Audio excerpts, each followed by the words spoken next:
Hello साथियों, नमस्कार। मैं राज ग्रामर से संबंधित मैं एक नया वीडियो लेके आया हूँ जो आपके ग्रामर का ही एक भाग है और बहुत ही महत्वपूर्ण भाग है, जिसका नाम है parts of the sentence. Parts of the sentence यानी सेंटेंस के कितने पार्ट होते हैं, इसके विषय में हमें जानना है। दोस्तों, जब हम किसी वाक्य का निर्माण करते हैं यानी किसी सेंटेंस का निर्माण करते हैं तो सबसे पहले हम किसी व्यक्ति या वस्तु का नाम लिखते हैं। उसके बाद उस व्यक्ति या वस्तु के विषय में कुछ लिखते हैं।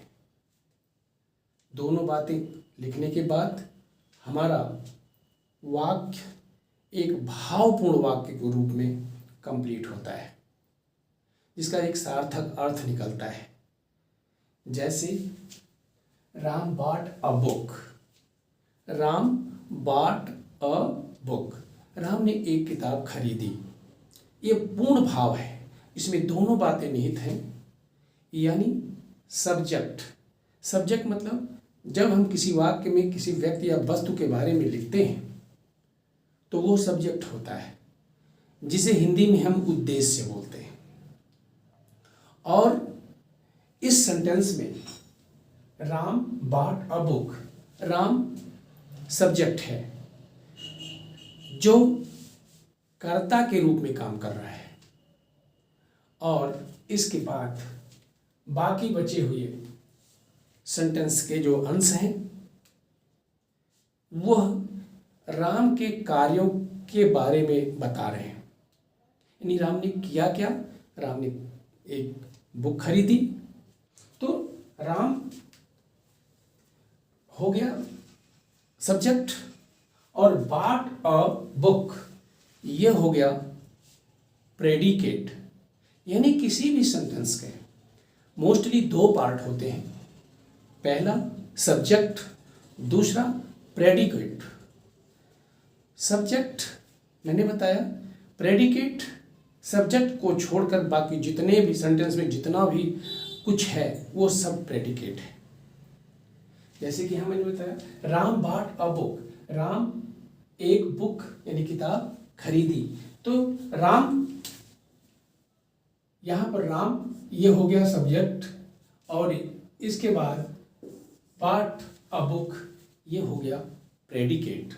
यानी दोनों को मिला करके ही हम एक सार्थक वाक्य का निर्माण करते हैं।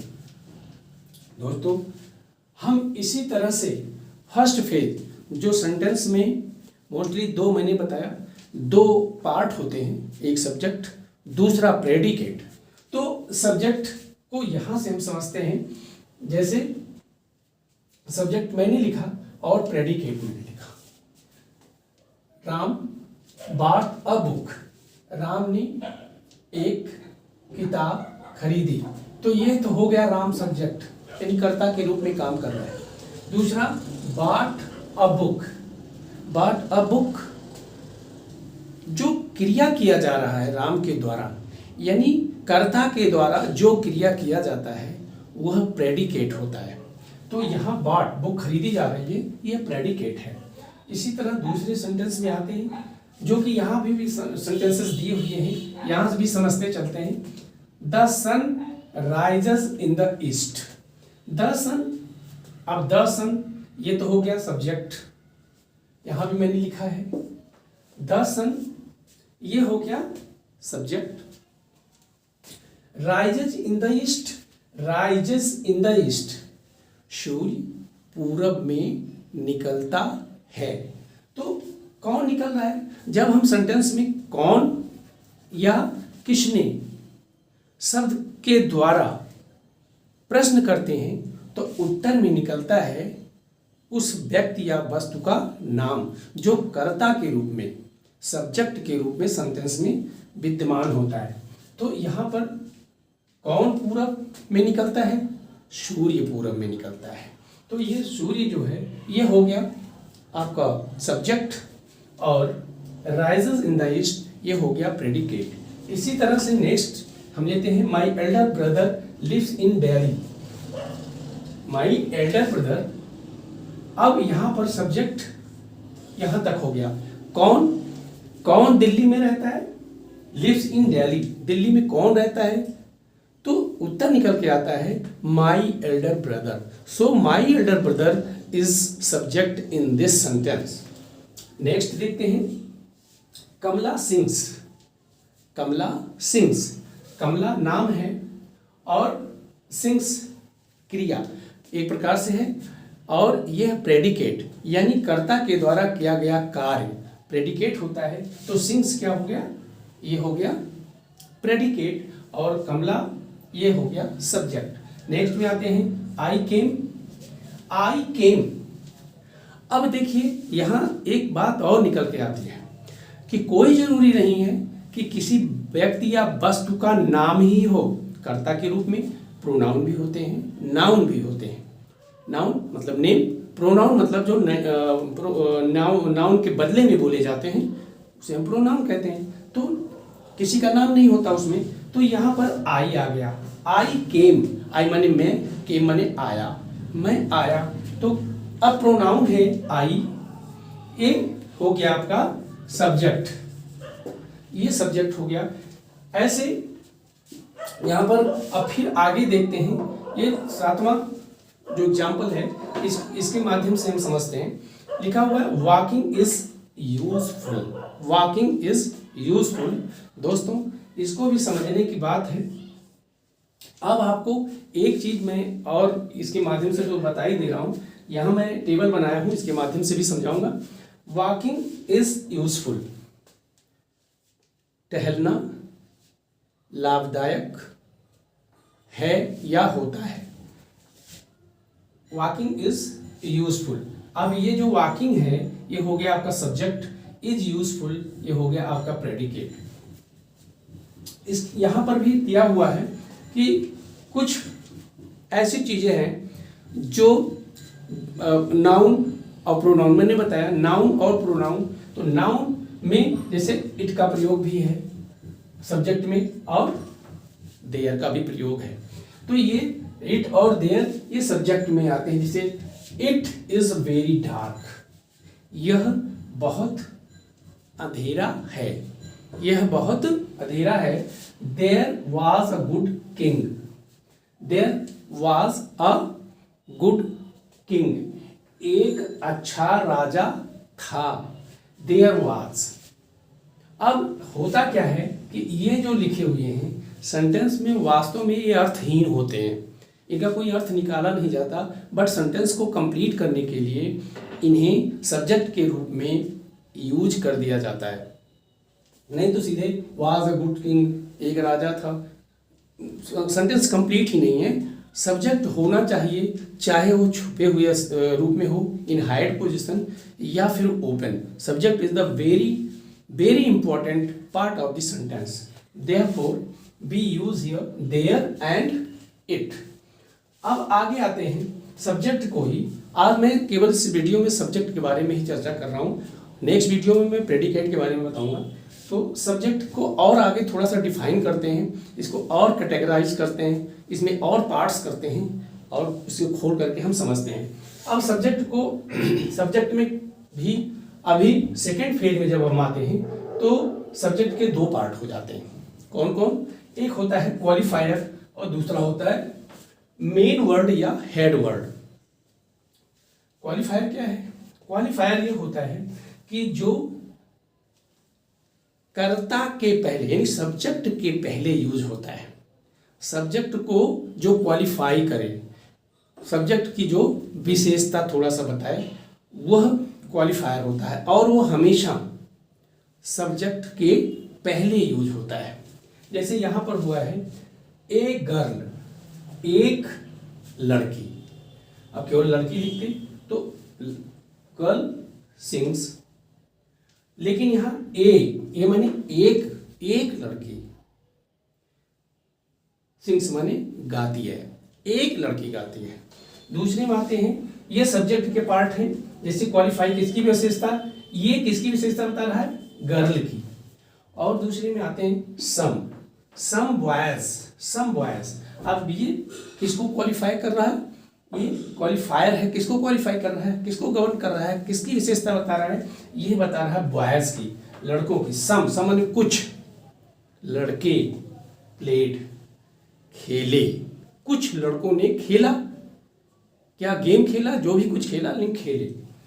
इसी तरह से ये आते हैं तीसरे पर, गुड स्टूडेंट्स सक्सीड। तो कहने अब गुड स्टूडेंट क्या है, ये सब्जेक्ट है, और गुड क्या है, ये क्वालिफायर। सब्जेक्ट तो है, दोनों सब्जेक्ट ही हैं, बट इसके जब हम पार्ट करते हैं, अलग अलग करते हैं, तो स्टूडेंट क्या होगा, हेड वर्ड यानी मेन वर्ड है, सब्जेक्ट है, और उसको क्वालिफाई कर रहा है, यानी उसकी विशेषता कौन बता रहा है, ये क्वालिफायर, सब्जेक्ट का जो पूर्ववर्ती यानी नाउन का या सब्जेक्ट का जो सबसे पहले लिखा जाता है, वह गुड लिखे हैं, सम लिखे हैं, ए लिख रहे हैं, तो ये किसको क्वालिफाई कर रहे हैं, ये कर रहे हैं हेड वर्ड को, यानी मेन वर्ड को। अब हो गया गुड स्टूडेंट्स, अच्छे छात्र, सक्सीड सफल हुए, पास हुए, अच्छे बच्चे, या हम इसको अगर नहीं लिखते तो हम केवल इतने लिख देते, क्या स्टूडेंट्स सक्सीड, बच्चे पास हुए, कितने पास हुए कुछ पता नहीं, कितने फेल हुए कुछ पता नहीं। तो मतलब कोई एक विशेषता बताने वाला शब्द, एक क्वालिफायर शब्द का यूज किया जाता है किसके पहले, नाउन के यानी सब्जेक्ट के मेन वर्ड के पहले। तो गुड लग गया यहाँ। अब ये इसके बारे में हम आज चर्चा नहीं करेंगे। फिर हम आते हैं थर्ड फेज में। थर्ड फेज में क्या स्थिति है, सब्जेक्ट को अब हम थोड़ा सा और अलग करते हैं। इसकी स्थिति क्या है, अब जब सब्जेक्ट को हम और तोड़ते हैं और उसका इसके प्रकार को देखते हैं अलग अलग करके कि जो शब्द इंग्लिश का जिस स्थान पर सब्जेक्ट के कॉलम में बना हुआ है उसे नाम क्या दिया जाता है, उसे क्या कहते हैं। इसको जानने से हमको सीक्वेंस बनाने में, जब हमको डिस्टर्बिंग सेंटेंस वर्ड्स दिए जाते हैं सेंटेंसेस में, तब हम उसको एक सीक्वेंस में बना करके उसका सार्थक वाक्य बना देते हैं, सार्थक सेंटेंस बना देते हैं, और उसका भाव सार्थक ही निकलता है। यहाँ देखते हैं फिर सब्जेक्ट को हम अलग करते हैं कैसे। सब्जेक्ट को हमने तो यहाँ दो भागों में भाग बांट दिया, एक क्वालिफायर है और एक हेड वर्ड है। दूसरा यहाँ पर आते हैं सब्जेक्ट को फिर क्या करते हैं, अब जो क्वालिफायर है यानी जो क्वालिफाई करने वाला यानी जो मेन हेड वर्ड है उसके पहले वाला जो उसको क्वालिफाई कर रहा है, उसकी विशेषता बता रहा है, अब उसको क्या कहेंगे, कितने भागों में बांट रहे हैं। एक हो जाता है ये डिटरमाइनर और दूसरा हो जाता है एडजेक्टिव। डिटरमाइनर और एडजेक्टिव, जब हम क्वालिफायर को और विखंडित करते हैं और तोड़ते हैं तो उसमें दो भाग फिर आ जाते हैं, कौन कौन, डिटरमाइनर और एडजेक्टिव। अब डिटरमाइनर क्या हुआ, जैसे यहाँ तो मैंने क्वालिफायर लिख दिया, अब यहाँ क्या हुआ, क्वालिफायर में दो पार्ट हुए, पहला हो गया डिटरमाइनर, दूसरा हो गया एडजेक्टिव। अब जैसे लिखा है मैंने, ये यंग मैन, ये यंग मैन, अब ये मैन क्या है, ये हेड वर्ड यानी मेन वर्ड है, तो इसकी ये दोनों विशेषता बता रहे हैं। पहला है ये डिटरमाइनर, दूसरा है एडजेक्टिव। यंग एडजेक्टिव, नाउन तो है नहीं, तो ये क्या है, ये एडजेक्टिव ने विशेषण है, किसका विशेषण बता रहा है, मैन का। कौन यंग है, कौन जवान है, कौन नौजवान है, मैन आदमी यंग है। और कितने आदमी है जो यंग है, एक, यंग मैन, एक नौजवान आदमी। अब रन, दौड़ा यानी दौड़ता है। अब फिर नीचे आते हैं इसको, फिर that black dog, that black dog, noun यानी हेड वर्ड कौन है, हेड वर्ड है डॉग, और इसकी जो विशेषता बता रहा है ब्लैक। और कौन सा डॉग, कुत्ता, प्रश्न किया जाता है कि कौन सा कुत्ता, तो लिखा जाता है दैट माने वह। अभी क्या है, डिटरमाइनर किसके साथ है, एडजेक्टिव से पहले यूज होता है। तो डिटरमाइनर जो होता है वो एडजेक्टिव से पहले, और adjective and determiner both are placed before the noun और सब्जेक्ट। तो ये दैट, ये दोनों इसकी विशेषता बता रहे हैं, किसकी, हेड वर्ड की, यानी सब्जेक्ट की। तो ये दोनों पहले लिखे जा रहे हैं। फिर इसके बाद हम आते हैं फोर्थ फेज में।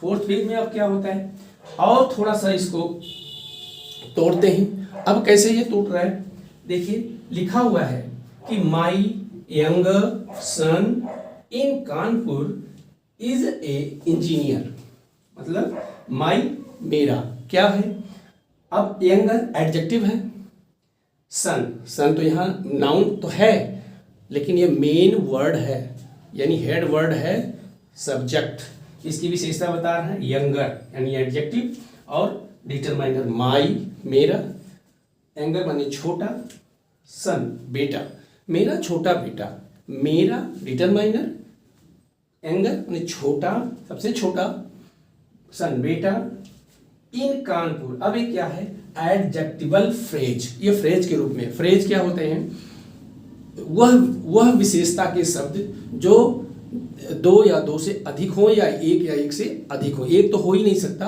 दो या दो से अधिक हो तब वो फ्रेज बनता है, फ्रेज। तो यहाँ पर इन कानपुर दो शब्द हैं, इन कानपुर। अब फिर आगे आ जाता है प्रेडिकेट इज अ इंजीनियर। इसका अर्थ क्या होगा, मेरा छोटा बेटा, बेटा कानपुर में इंजीनियर है। मेरा यंगर सन, मेरा छोटा बेटा कानपुर में इंजीनियर है। अब ये कानपुर एडजेक्टिवल फ्रेज, यह किसकी विशेषता बता रहा है, ये भी सन का ही विशेषता बता रहा है। क्यों, आप यहाँ मैंने बताया था कि एडजेक्टिव जो है पहले लगता है, लेकिन यहाँ एडजेक्टिव नहीं, एडजेक्टिवल फ्रेज बाद में लगा हुआ है, किसके, मेन वर्ड के। तो ये मेन वर्ड जो सन है, इसी की विशेषता एडजेक्टिवल फ्रेज भी करता है, इसे हम एडजेक्टिव फ्रेज भी कहते हैं। अब ये बाकी तो प्रेडिकेट है। इसी तरह से a black crow sitting on wall. अब देखिए ए क्या है, डिटरमाइनर है, ब्लैक क्या है, ये एडजेक्टिव है, क्रो क्या है, ये मेन वर्ड है यानी हेड वर्ड है, क्रो माने कौवा। Sitting on wall, sitting on wall, देखिए मैंने कहा था दो या दो से अधिक शब्दों के द्वारा जब नाउन की विशेषता बताई जाती है तो वो फ्रेज के रूप में यूज होता है, यानी अब विशेषता बताने वाला तो एडजेक्टिव ही होता है, तो एडजेक्टिवल फ्रेज। तो यह सिटिंग ऑन वॉल यानी दीवार पर बैठा, क्या, एक ब्लैक क्रो, एक काला कौआ दीवार पर बैठा था, फ्लू अवे, और उड़ गया। एक काला कौआ दीवार पर बैठा था, वो उड़ गया, उड़ गया। तो ये अब ये क्या है, ये एडजेक्टिवल फ्रेज है, बाकी ये तो प्रेडिकेट ही है, ये मेन वर्ड है, ये मेन वर्ड है जिसे हम सब्जेक्ट बोल रहे हैं, नाउन के रूप में है, और ये एडजेक्टिवल फ्रेज है, ये एडजेक्टिव है, ये डिटरमाइनर है। तो यहाँ पर भी आप और देख सकते हैं कुछ चीज़ें और हैं, जैसे कहा लिखा जाता है टू एरर। मैंने अभी आपको बताया था वॉकिंग इज यूजफुल, तो ये वॉकिंग क्या है, इसे हम जिरेंड है, ये वर्ब है। वर्ब में मतलब जब वर्ब के फर्स्ट फॉर्म में जब हम आईएनजी लगा देते हैं और सेंटेंस के पहले यूज करते हैं तो वह सब्जेक्ट के रूप में प्रयोग होता है, वो वर्ब जो है वो सब्जेक्ट के रूप में यूज होने लगता है। आप यहाँ देख सकते हैं लिखा हुआ है वॉकिंग इज। अब वॉकिंग क्या है, यह वर्ब है, आईएनजी लगा हुआ है, जीरेंड बन गया, सेंटेंस के शुरू में है, सब्जेक्ट बन गया। इज, अब यह इज यूजफुल, यहाँ ये वर्ब के रूप में काम कर रहा है, कौन, इज यूजफुल। चूंकि जो वॉकिंग है ये बन गया क्या, ये तो वर्ब बन गया, वर्ब मतलब सब्जेक्ट बन गया, और इज क्या है, अब यहाँ वर्ब बन गया, और यूजफुल ये ऑब्जेक्ट के रूप में काम कर रहा है। तो टहलना लाभदायक है। आगे देखते हैं टू एरर। अब देखिए टू एरर, टू क्या है, जब किसी वर्ब के पहले टू लगा देते हैं तो that verb become a infinitive, वह इन्फिनेटिव के रूप में काम करने लगता है। तो टू लग गया, टू एरर इज ह्यूमन। अब यहाँ से फिर इज ह्यूमन, इज ह्यूमन क्या है, ये प्रेडिकेट हो गया है और इसके पहले टू एरर मतलब गलती करना मानव का स्वभाव है, इंसान का नेचर है, इंसान से ही गलती होती है। तो टू एरर इन्फिनेटिव सब्जेक्ट है। आते हैं अगले पर, ए गर्ल सिंग्स, वही चीज ये आपका यहाँ मैंने बता दिया था, ये क्वालिफायर है, ये गर्ल जो है मेन या हेड वर्ड है, सिंग्स ये प्रेडिकेट है। द सन साइंस, अब देखिए द सन साइंस, ये देखिए क्या हो गया, द क्या है, द डिटरमाइनर है, सन सब्जेक्ट है यानी हेड वर्ड है और साइंस माने प्रेडिकेट है। फिर दैट बॉय केम, दैट क्या है, दैट अब यह क्वालिफायर है, दैट ये क्वालिफायर है और बॉय ये हेड वर्ड है, केम ये वर्ब है और प्रेडिकेट के रूप में यूज हो रहा है। सम बॉयज प्लेड, मैंने यहाँ आपको समझा दिया, सम बॉयज ये मैंने समझा दिया, सम ये क्वालिफायर है और बॉयज हेड वर्ड है, प्लेड खेले ये तो प्रेडिकेट है। गुड स्टूडेंट्स सक्सीड, ये भी मैंने यहाँ पर आपको समझा दिया, गुड, गुड जो है आप क्वालिफायर है और students head word main word है, सक्सीड ये प्रेडिकेट है। It is very dark, it क्या है, इट मैंने यहाँ पर आपको समझाया था, it is very dark, it subject के रूप में यूज हो रहा है, इज वेरी डार्क यह प्रेडिकेट के रूप में यूज हो रहा है। There was a good king, मैंने यहाँ पर आपको समझाया था, देयर क्या है, ये सब्जेक्ट है, वाज अ गुड किंग ये आपका प्रेडिकेट है। तो guys today I tell about the some important part of the sentences. There are two main parts of the sentence, subject and predicate. Today I tell about the subject, what is the subject and what is the kind of subject. So subject qualifier head word में determiner adjective noun and adjectival phrase. So there are 4 or 5 or 6 phases of the subject parts.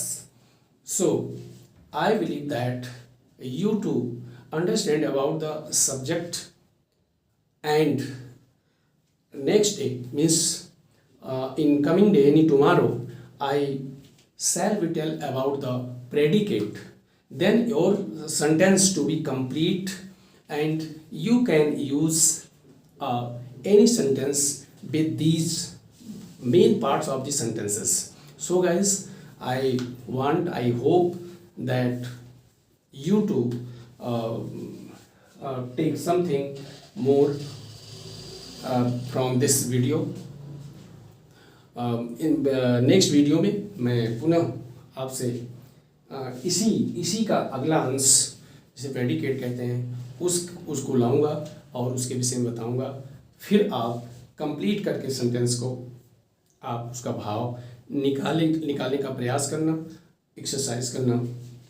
दोस्तों बहुत लोगों के comments आ रहे हैं कि sir परीक्षाएं आ रही हैं कुछ, तो उससे संबंधित कुछ वीडियो समझाइए, बताइए। तो मैं निश्चित रूप से बता रहा हूँ कि जब तक आप सेंटेंसेस को कि पार्ट्स के नेम नहीं समझेंगे, उसके प्लेसेस को नहीं समझेंगे, you can't be do English. So I want that you to learn every part of the sentence and you to put every places, every part of the sentences to put a correct place in the sentence. I hope that you to give your response positively. मैं इस video में बस यहीं तक। अगले video में मैं कल या परसों फिर आपसे मुलाकात करूँगा। तब तक के लिए जय हिंद।